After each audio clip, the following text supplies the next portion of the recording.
People of YouTube, welcome back. Today we're doing a quick video. I am working on the Softail, aka Greenie here, and putting a new regulator rectifier in it, and it's a pretty straightforward job.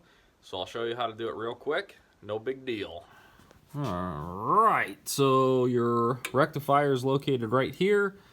There is a couple bolts that hold it on. I think they're 3/8, can't remember.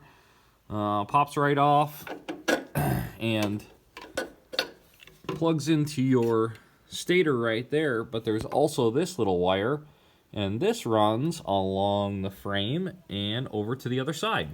So if you look right back here behind the oil tank, you'll see this little little box with two leads on it.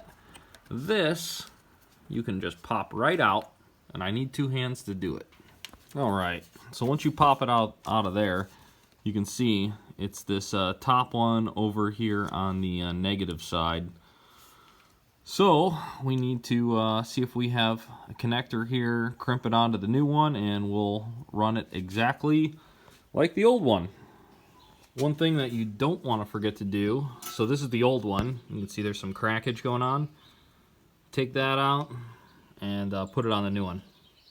So like I said, real quick, how to change the regulator rectifier on Evo. Super straightforward, takes about 5-10 minutes. As always, thanks for watching. Don't forget to subscribe while you're here, and if the video helped you, hit the like button. Thanks, see you on the next one.